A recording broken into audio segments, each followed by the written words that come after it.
Of course, the question becomes how will all this play out as the defense builds its case. David Bartick is a defense attorney and a legal analyst, and he's here, as he has been all along, to help us break down the case. And there are some really interesting issues. The Damon Van Dam being allowed back in court is kind of I wouldn't say a minor issue, but it's not so unusual to be allowed back in court. But the big thing to me is this whole vacation question.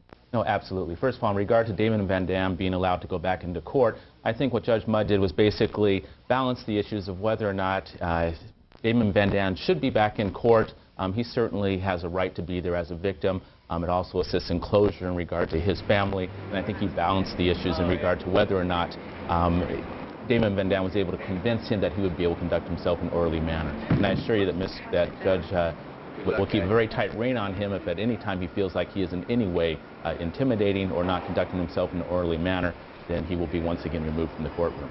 I think the Van Dams know how important their behavior is, because certainly they don't want to miss trial for any reason. I know that they have said that. Let's go back to the other one, the break, because I was in the courtroom when the judge was talking about going on a break, and the jurors were nodding in agreement as though to say, yes, we do. We need a break from this for a week.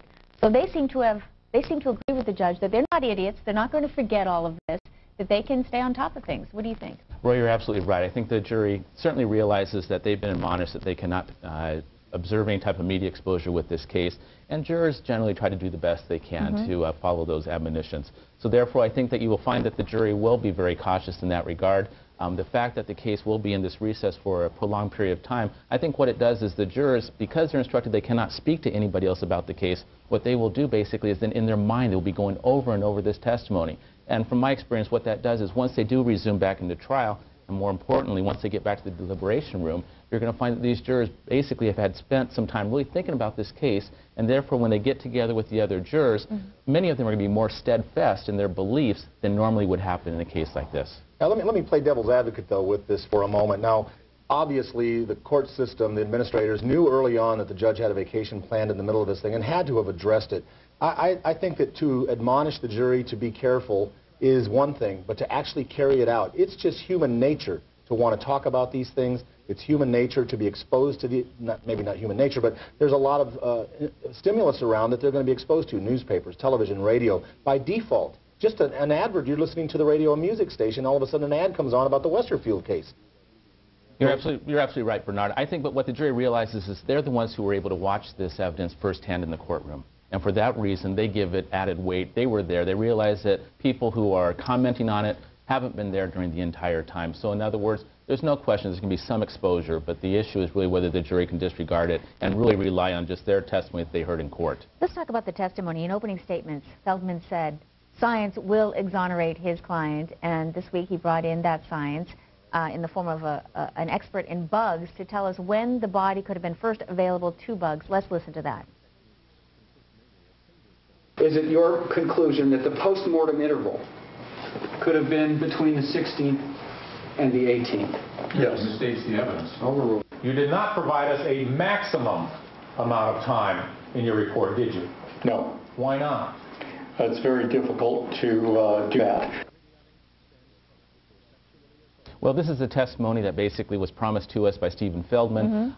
Certainly the analyst indicated, the expert indicated there's no question that in his mind, at least based upon the insect activity, that this body was exposed to the elements after a time where Westerfield was either in custody or on 24-hour surveillance. So I think the evidence is very, very important and had a very important impact for the defense. But the prosecution did a fairly, I shouldn't even say fairly good job, but really a brilliant job in attacking that, didn't he? Absolutely, and Jeff Dushek is a prosecutor who is very experienced and very able at cross-examination. What he was able to do is basically corner this expert to say, well, look, at what you've given basically is a minimum period of time. You haven't given us a maximum. Right. I think what we're going to see is some additional experts on both sides. I think you'll see the defense team bring in another entomologist, and I think it'll be responded to by the prosecution. Now let's talk more about evidence. Danielle being placed in the SUV with fiber evidence. I believe we have some sound regarding that.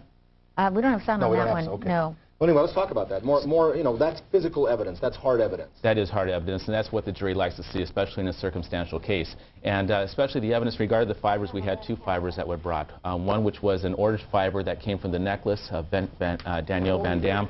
This fiber was basically identified as coming from the forerunner belonging to Mr. Westerfield. Again, anytime the prosecution can bring evidence of this necklace, that has an emotional impact with the jury. Right. The jury is very focused on that, realized from the posters from the very beginning of this case, and therefore it's very, very impressive evidence. You know, let's talk about also the former girlfriend. Right. She was called to the stand. Now, she helped the defense in ways where she said David Westerfield sweated a lot. They often went on trips to the desert and they would get stuck in the sand. That often the curtains were closed. But upon cross-examination, she also talked about his drinking problem. Let's listen to that. When the defendant would be drinking, would he become forceful? I remember occasionally he did. Thank you, ma'am. So, Yeah, in other mean- words, you're absolutely right, Rory. And this is, again, very effective cross-examination by Jeff Dushek. And what we have him is him not only getting out the fact that David Westerfield apparently has a history of a drinking problem, but more importantly, there was an inference made by the prosecution that Mr. Westerfield may have even been stalking this woman. And those words were not used, but it's a connotation that's given that basically Mr. Westerfield is certainly potentially a different individual when he's under the influence of alcohol than when he's sober. what about the whole testimony about dirty dancing? Brenda Van Dam has said time and time again she did not dance with David Westerfield, and I think we had at least 2 witnesses who said dirty dancing. One described it as huggy-huggy. What does the jury do with that? Well, it's in 2 regards. First of all, what tells the jury is maybe Brenda Van Dam is not being as honest on the stand as she would like herself to be portrayed. And of course, that's very important to the jury because the jury is going to be given instruction which tells them that they can actually disregard the entire testimony of that witness if they believe that witness perjured herself on the stand. So it goes to weight in regard to the credibility of Brenda Van Dam, but also perhaps more importantly, again, it raises that lifestyle issue. In other words, maybe there's more to this that is not being told, and maybe more to it than is not being told honestly under oath on the record. Yeah, over the course of the next 11 days, as we wind down our segment right here, but over the course of the next 11 days, there's still a lot of work that's going to be going on behind the scenes. Talk a little bit about that. Oh, absolutely. As I indicate, we still have the defense to continue with their case, and as I indicate, I think there will be some additional expert testimony. And then, of course, the prosecution is able to then rebut that evidence and bring their own witnesses to respond. So it's going to be very interesting. You have an estimate on how much longer it might last?